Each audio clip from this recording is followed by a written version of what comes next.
அண்ணா வேளாண்மை நிலையம் பொன்னாய் மின்னும் எங்கள் அண்ணா வேளாண்மை நிலையம். மகிழ்ச்சியினாலே பண்படுவோம், முயற்சியை நாடும் முன்மொழிவோம். திறன்களை வளர்ப்பதற்கு தன்னிகரற்ற நிலையம் என்றோ, கலங்கிய மனங்களுக்கும் கரங்களை விளக்கம் என்றோ. அணி அணியாய் வரும் பணியாளரை மணியாய் மாற்றும் உயரிடமே அண்ணா வேளாண்மை நிலையம், எங்கள் அண்ணா வேளாண்மை நிலையம். வணக்கம். சென்ற வலையொலியின் தொடர்ச்சியாக இப்போதும் நான் எடுத்துக்கிற டாபிக் பப்ளிக் ட்ரெஷரியை எந்தெந்த விதத்தில் ட்ரெஷரி பயனுள்ளதாக இருக்கிறது, ட்ரெஷரி பப்ளிக்கு எந்தெந்த விதத்தில் பயனுள்ளதாக இருக்கிறது என்பது தான் பார்க்க போகிறோம். சென்ற வலையொலியில் நான் சில டெபாசிட் பற்றி பேசியிருந்தேன். எலெக்ஷன் டெபாசிட், அதை ஃபார்ஃபீச்சர் பண்ணுறது, ரீஃபண்ட் வாங்குறது சம்மந்தமாக பார்த்தோம். அதே மாதிரி செக்யூரிட்டி டெபாசிட், இது சில நேரங்களில் முன்வைப்பு தொகைன்னு நம்ம சொல்கிறோம். இது அரசாங்க பணிகள் ஏதாவது நடக்கும்போது செக்யூரிட்டி டெபாசிட் கட்ட சொன்னால் நீங்கள் கட்டுறீங்க. கட்டி அந்த வேலையை முடித்த பிறகு திரும்ப ரீஃபண்டு வாங்குறதும் கருவூலத்தின் மூலம் தான் நீங்கள் வாங்க முடியும், செக்யூரிட்டி டெபாசிட். அதே மாதிரி ஒர்க்ஸ் டெபாசிட், சில வேலைக்காக நம்ம கவர்மெண்ட்டு அரசாங்கத்துக்கு நீங்கள் வேலை செய்யும்போது சில டெபாசிட்டு கேட்பாங்க, அதுக்கு பேர் ஒர்க்ஸ், அது ஒர்க் சம்மந்தமான டெபாசிட். செக்யூரிட்டி டெபாசிட் அப்படி இருக்காது, பல வகையில் செக்யூரிட்டி டெபாசிட் கேட்க வாய்ப்புகள் உண்டு. நாட் ஓன்லி ஒர்க்ஸு, மற்ற விஷயத்துலையும் செக்யூரிட்டி டெபாசிட். ஒரு டெண்டர் எடுக்கிறோம், ஒரு சர்வீஸ் பண்ணுறோம், சர்வீஸ் டெண்டர் எடுத்து அதுக்கு செக்யூரிட்டி டெபாசிட் கட்ட சொன்னாலும் நீங்கள் கவர்மெண்ட்டில் செலான் மூலம் தான் அதை கட்டணும். திரும்ப ரீஃபண்டு வாங்கிறதுக்கு ரீஃபண்ட் ஆர்டர்னு ஒன்று கொடுப்பாங்க, அதை பேஸ் பண்ணி நீங்கள் செக்யூரிட்டி டெபாசிட் வாங்கிக்கலாம். ஒரு காலத்தில் RMIR, அதாவது ரைஸ் மில் இண்டஸ்ட்ரி ரெகுலேஷன் டெபாசிட்னு ஒன்று இருந்தது. ஒரு ரைஸ் மில் ஆரம்பிக்கணுன்னா கூட அதுக்கு நீங்கள் டெபாசிட் கட்டணும். டெபாசிட் கட்டிட்டு தான் நீங்கள் ரைஸ் மில்லே துவக்க முடியும். ஒரு காலத்தில் அது மாதிரி இருந்தது. ஸோ இது மாதிரி பல்வேறு வகையான டெபாசிட்டையும் பப்ளிக் கருவூலத்தின் மூலம் தான் கட்டுற மாதிரி இருக்குது. சென்ற வலையொலியில் ஒரு கமெண்ட் வந்திருந்தது, ஒருத்தர் கேட்டிருந்தார், இது மாதிரி நீங்கள் கருவூலம்னு சொல்கிறீங்க, நாங்கள் இருக்கிற இடத்துக்கும் கருவூலத்துக்கும் தூரம் இருக்குது, கருவூலத்தினுடைய வங்கியின் தூரமாக இருக்குது அப்படின்னும்போது தான் நான் அவருக்கு என்ன பதில் சொல்லியிருந்தேன்னா, ஒரு 15-20 நாளைக்கு முன்னாடி நம்ம புதிய திட்டத்தில் சலான் சிஸ்டம் இன்ட்ரடியூஸ் பண்ணியிருக்காங்க ட்ரெஷரியில். அந்த சலான் சிஸ்டம்ன்றது என்னென்னா, நீங்கள் வீட்டில் இருந்துகிட்டே நீங்கள் சலான் மூலம் அரசுக்கு செலுத்த வேண்டிய தொகையை செலுத்த முடியும். ப்ரொவைடர் உங்கள் வீட்டில் ஒரு இன்டர்நெட், உங்கள் சிஸ்டம் இருக்கணும், கம்ப்யூட்டர் இருக்கணும், இன்டர்நெட் கனெக்டிவிட்டி இருக்கணும். ஸோ இது ரெண்டும் இருந்ததுன்னா நீங்கள் தாராளமாக பண்ணலாம், வீட்டில் இருந்துக்கிட்டே சலான். அது மாதிரி தான் அந்த டிசைன் பண்ணியிருக்கிறோம் நம்ம.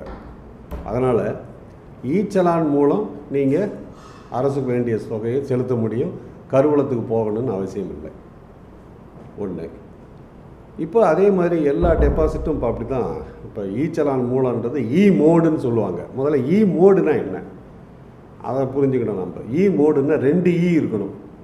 ஒன்று சலான், இன்னொன்று எலக்ட்ரானிக் பேமெண்ட். இது 2 இருந்தால் அதுக்கு பேர் மோடு. ஸோ சலான்னா எப்படி, சிஸ்டமத்தில் போய் தான் ஜென்ரேட் பண்ண முடியும் சலான். நீங்கள் ட்ரெஷரியில் போய் பேப்பர் சலான் வாங்குறது அல்ல, சிஸ்டத்திலே போய் சலானை ஜென்ரேட் பண்ணிங்கன்னா அது சலான். அப்புறம் அந்த சலானுக்கு கட்ட வேண்டிய தொகையை நீங்கள் உங்கள் இன்டர்நெட் பேங்கிங் மூலம் செலுத்துகிறீங்களோ, அல்லது டெபிட் கார்டு அல்லது கிரெடிட் கார்டு மூலம் செலுத்துகிறீங்களோ, இதெல்லாம் பேமெண்ட், எலக்ட்ரானிக் பேமெண்ட். இது 2 இருந்தால் அதுக்கு பேர் மோடு. ஸோ அந்த ப்ரிவிஷனும் இப்போ நம்ம சலானில் இருக்குது. அதனால் இனிமேல் பப்ளிக் ட்ரெஷரிக்கு போய் ஹெட் ஆஃப் அக்கௌண்ட் தெரிஞ்சு அப்புறம் அதை ஃபில்லப் பண்ணி அப்புறம் பேங்க்குக்கு போயிட்டு, அதுவும் சில பேருக்கு எந்த பேங்க்குன்னு தெரியாது. நீங்கள் கேட்டிங்கன்னா எல்லாம் ஸ்டேட் பேங்க்குன்னுவாங்க. அப்படிலாம் இல்லை. ஒரு ட்ரெஷரிக்கு ஒரு அட்டாச்சு பேங்க்குன்னு இருக்குது. இந்த ஆக்சுவலாக இந்த அட்டாச்சு பேங்க் என்பது ஆர்பிஐனுடைய ஏஜென்ட் பேங்க். உண்மையிலே சொல்லப்போனால் ஒரு ட்ரெஷரிக்கும் ஆர்பிஐ தான் நமக்கு பேங்கர். எஸ்பிஐயோ, பேங்க் ஆஃப் பரோடா, இந்தியன் பேங்கோலாம் கிடையாது. ஆனால் இவங்கெல்லாம் இருக்கிறாங்க தாலுக் லெவலில், டிஸ்ட்ரிக்ட் ஹெட் குவார்ட்டர்ஸ் லெவலில் இருக்காங்கன்னா அது ஆர்பிஐயால் அப்பாயிண்ட் செய்யப்பட்ட ஏஜென்ட் பேங்க். ஸோ அதனால் நாம் எந்த பேங்க்லேயும் போய் கட்ட முடியாது. ஸோ ட்ரெஷரி அட்டாச்சு பேங்க்குன்னு பேர். அப்போ நீங்கள் ட்ரெஷரி கேட்கணும், இந்த ட்ரெஷரிக்கு உரிய அட்டாச்சு பேங்க் எதுன்னு கேட்டுட்டு அங்கே தான் போய் செலுத்தணும். இப்போ அது மாதிரி இல்லை, இப்போ சலான் மூலம் வந்துட்டதால் அதுவே சிஸ்டமே உங்களை பார்த்துக்கும். ஸோ இது டெபாசிட் சம்மந்தப்பட்டது. அடுத்தது போன வலையொலியில் இந்த ஸ்டாம்ப் பேப்பர்ஸை பற்றி நம்ம பேசணும். அதை பற்றி கொஞ்சம் டீட்டெயிலாக நம்ம பேசலாம். பொதுவாக ஸ்டாம்ப் பேப்பர், ஸ்டாம்ப்ஸ் இது எல்லாமே நமக்கு 2 இடத்துலேருந்து நம்ம வாங்குகிறோம். ஒன்று ஹைதராபாத், இன்னொன்று மகாராஷ்டிராவில் உள்ள நாசிக். ஹைதராபாத்தை பொறுத்த வரைக்கும் சின்ன சின்ன டினாமினேஷன் 10 ரூபா, 20 ரூபா இது மாதிரி ஸ்டாம்ப் பேப்பரெல்லாம் பிரிண்ட் பண்ணுறது ஹைதராபாத். உயர் டினாமினேஷன் 50, 60, 5000 இதெல்லாம் பிரிண்ட் பண்ணுறது நாசிக். ஸோ ஹைதராபாத்தில் செக்யூரிட்டி பிரிண்டிங் ப்ரெஸ்ன்னு இருக்குது. இங்கே இந்தியா செக்யூரிட்டி ப்ரெஸ்ன்னு பேர் இங்கே நாசிக்கில். ஸோ இங்கேருந்து தான் நம்ம ஸ்டாம்ப் பேப்பர்ஸை வாங்கிட்டு வந்துடுறோம். அப்படி ஸ்டாம்ப் பேப்பர் வாங்கிட்டு நாம் ஸ்டாம்ப் வெண்டாருக்கு விற்கிறோம். இதில் இன்னும் சொல்லப்போனால் சப்ட்ரெஷரி எல்லாம் எக்ஸ் அஃபிஷியோ வெண்டார்ஸ்ன்னு சொல்லுவாங்க. அதாவது சப்ட்ரெஷரியே ஸ்டாம்ப் பேப்பர் டைரெக்டாகவே விற்கும். இப்போ நான் ஒரு காமன் மேன், நான் ஒரு பப்ளிக் மேன், எனக்கு 10,000 ரூபாய்க்கு மேலே ஸ்டாம்ப் பேப்பர் வேணும். அதை நாங்கள் நான் ஜுடிஷியல் ஸ்டாம்ப் பேப்பர்னு சொல்லுவோம். ஸ்டாம்ப் பேப்பரில் பல வகை இருக்குது. நான் judicial, court fee paper, judicial பேப்பர்ஸ்ன்னு இருக்குது. பெரும்பாலும் நாம் பயன்படுத்துகிற வீடு ரிஜிஸ்டர் பண்ணுறது, மற்ற மனை வாங்குறது, இதுக்கெல்லாம் ரிஜிஸ்டர் பயன்படுத்துகிற ஸ்டாம்ப் பேப்பருக்கு பேர் நான் ஜுடிஷியல் ஸ்டாம்ப் பேப்பர். இந்த நான் ஜுடிஷியல் ஸ்டாம்ப் பேப்பரை ஸ்டாம்ப் வெண்டர் இல்லாமலேயே அவர்கிட்ட போய் வாங்காமல் சப்ட்ரெஷரியிலே போய் வாங்க முடியும்னா முடியும். 10,000 ரூபாய்க்கு மேலே நீங்கள் வாங்குறதா இருந்தால் நேரடியாகவே நீங்கள் சப்ட்ரெஷரியில் போய் வாங்கிக்கலாம். அந்த வசதி இருக்குது. இன்னொன்று, இந்த ஒருவேளை நான் ஜுடிஷியல் ஸ்டாம்ப் பேப்பர் கிடைக்கலன்னா கூட ஸ்பெஷல் அட்ஹெசிவ் ஸ்டாம்ப்ஸ்ன்னு இருக்குது. அந்த ஸ்டாம்ப்ஸை அந்த வேல்யூக்கு ஒட்டி கூட நீங்கள் பத்திரப்பதிவு பண்ண முடியும். ஸோ அதனால் ஸ்டாம்ப் பேப்பரை பொறுத்த வரைக்கும் ட்ரெஷரி டீல் பண்ணுறது இது பப்ளிக்கும் யூஸ்ஃபுல்லாக இருக்கும். டைரெக்டாக கூட வாங்க முடியும். மற்றபடி பேங்க்ஸு, இன்சூரன்ஸ்லாம் இந்த அட்ஹெசிவ் ஸ்டாம்ப் வாங்குவாங்க எங்கள் சப்ட்ரெஷரியில் ஸோ அதையும் நான் பப்ளிக்காக தான் எடுத்துக்கிறேன். ஸோ அந்த அளவுக்கு இந்த பப்ளிக்கினுடைய எப்படி சொல்கிறது, பப்ளிக்கும் கருவூலத்துக்கும் ஒரு இணக்கம் இருக்குது. அதை நான் சொல்ல வரேன். ஸோ நிறைய பேருக்கு இந்த விவரங்கள் தெரியாது. ஸோ இதை நம்ம ட்ரெஷரி பப்ளிக்கும் யூஸருக்கும் ஒன்லி கவர்மெண்ட் அஃபிஷியல்ஸ், பென்ஷனர்ஸ் அப்படின்னு நம்ம போக முடியாது.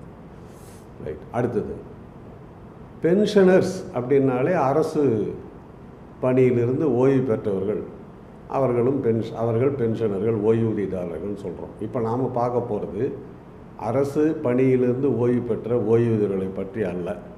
ஸ்பெஷல் பென்ஷன், சிறப்பு ஓய்வூதியங்கள்னு சிலது இருக்குது. இப்போ ஒரு உதாரணமாக உலமா பென்ஷன் அப்படின்னா இந்த முஸ்லீம் மதத்தை சார்ந்த அந்த முஸ்லீம் ரூல்ஸ் அண்ட் ரெகுலேஷன், அந்த சட்டத்திட்டங்கள், அந்த மதத்துக்குரிய கோட்பாடுகள் தெரிந்த அறிஞர்களுக்கு பேர் உலமா. ஸோ அவங்களுக்கு பென்ஷன் கொடுக்குறாங்க நம்ம அரசாங்கம்.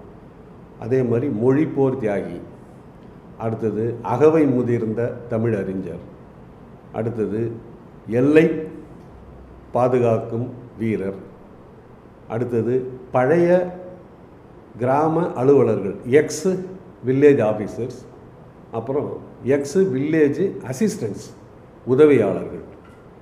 அதே மாதிரி பத்திரிகையாளர்கள் கூட பென்ஷன் இருக்குது. ஸோ பென்ஷன் அதாவது ஓய்வூதியம், அடுத்தது குடும்ப ஓய்வூதியம், ரெண்டுமே இருக்குது. ஸோ இதையும் கருவூலம் மூலம் தான் நாம் பெற முடியும். நீங்கள் மற்ற ஒரு துறை அதுக்கு ஆணையிட்டாலும் கூட இதுக்கெல்லாம் நீங்கள் கருவூலம் தான் வாங்க முடியும்.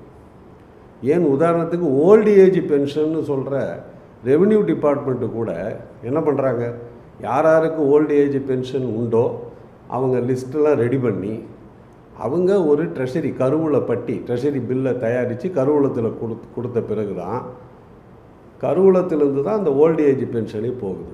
ஸோ பப்ளிக் ஓல்டேஜ் பென்ஷனரும் பப்ளிக் தான். ஸோ அந்த வகையிலையும் கருவூலத்தை அவங்க நாடணும். ரைட்டா? அப்போது ஸ்பெஷல் பென்ஷன் எக்ஸ் விஓ நான் சொன்ன மாதிரி இவங்களுடைய பென்ஷன் இப்போ நீங்கள் சமீபத்தில் பார்த்தீங்கன்னா நம்ம ஸ்டேட் ஃப்ரீடம் ஃபைட்டர் பென்ஷன் நம்ம முதலமைச்சர் வந்து போன சுதந்திர தின விழாவில் அறிவித்தார். 17,000 ரூபாய். அதாவது சுதந்திர போராட்ட தியாகிகளுக்கு அவங்க குடும்பத்திற்கு குடும்ப பென்ஷன் சொல்லக்கூடிய ஃபேமிலி பென்ஷன் வந்து 8,500 ரூபான்னு அறிவிச்சிருக்காங்க. ஸோ 17,000 அந்த சுதந்திர போராட்ட தியாகிக்கு. ஒருவேளை அவர் இல்லை, அவர் ஃபேமிலி வாங்குறதுன்னு பார்த்தீங்கன்னா ஃபேமிலி பென்ஷன் சொன்னால் 8,500 ரூபா. இது போன்ற ஓய்வூதியங்களும், அதாவது சிறப்பு ஓய்வூதியங்களும் கருவூலத்தின் மூலமே பணப்பட்டுவாடா செய்யப்படுகிறதுன்னு சொல்ல வரேன். ஸோ பப்ளிக்கு இங்கேயும் கருவூலத்தில் நம்ம நாடுற சுச்சுவேஷன் இருக்குது. அதை நான் சொல்ல வரேன். அடுத்தது இந்த தமிழ்நாடு ட்ரெஷரி கோட் வால்யூம் 1 அதில் ட்ரெஷரி ரூல் 27 ஒரு ரூல் இருக்குது. இது மிக சிறப்பான ஒரு ரூல். அது என்ன சொல்லுதுன்னா, நேச்சுரல் கலாமிட்டிஸ் காலங்களில், அதாவது இயற்கை சீற்றங்கள்னால், அது வெள்ளமோ அல்லது சூறாவளி அல்லது ஃபயர் ஆக்சிடெண்ட் இது மாதிரி நடந்த சமயங்களில் அந்த பாதிக்கப்பட்டவர்களுக்கு உடனடியாக பணப்பட்டுவாடா பண்ணணும் அப்படின்னு மாவட்ட ஆட்சித்தலைவர் நினச்சி அவர் இறங்கணும்னு சொன்னால் நம்ம தாராளமாக அதுக்கு தான் அந்த ப்ரிவிஷன் கொடுத்துருக்குறாங்க. பட்ஜெட் இருக்குது இல்லைன்னு பார்க்கவே வேணாம். பட்ஜெட் இல்லை என்றாலும் கூட அந்த அமௌண்ட்டு அரசாங்கத்தால் ஒதுக்கப்பட்டிருக்கா அப்படின்னு பார்த்தால் இல்லைன்னாலும் பரவாயில்ல, இமிடியேட்டாக பேமெண்ட்டு பண்ணலாம். இப்போ ஒரு தாசில்தார் 2 லட்சம் வரைக்கும் பண்ணலாம். ஒரு ஆர்டிஓ அல்லது சப் கலெக்டர் 3 லட்சம் வரைக்கும். ஒரு மாவட்ட ஆட்சித்தலைவர் கலெக்டர் வந்து 20 லட்சம். கமிஷனர் ஆஃப் ரெவென்யூ அட்மினிஸ்ட்ரேஷன் 50 லட்சம். ஸோ இது மாதிரி கொடுத்துருக்குறாங்க. இது எதுக்குன்னா பப்ளிக்கு இமிடியேட்டாக போய் அந்த பெனிஃபிட் போய் சேரணும். அதனால் இது முதல்ல ஜிஓவாக இருந்தது. இப்போ ட்ரெஷரி கோடு வால்யூம் 1 உள்ளே கொண்டு வந்துட்டாங்க. ஸோ சட்டமாகவே இது வந்திருக்கு, ரூலாகவே கொண்டு வந்தாச்சு. இதெல்லாம் எதுக்கு அப்படின்னு பார்த்தீங்கன்னா பப்ளிக்கு இமிடியேட்டாக வரணும். அதுக்கு இந்த கருவூலம் பயன்படும். இன்னொரு வேடிக்கை அதில் பார்த்தீங்கன்னா ஒரு ஸ்பெஷல் ஆத்தரைசேஷன் இருக்குது. அது என்ன சொல்லுதுன்னா, கலெக்டரும் இல்லை அவருடைய இன்சார்ஜும் இல்லாத சுச்சுவேஷனில் ட்ரெஷரி ஆஃபீஸரே பேமெண்ட்டு பண்ணலான்ற கூட ஒரு ஸ்பெஷல் ப்ரொவிஷன் அந்த TR 27 இருக்குது.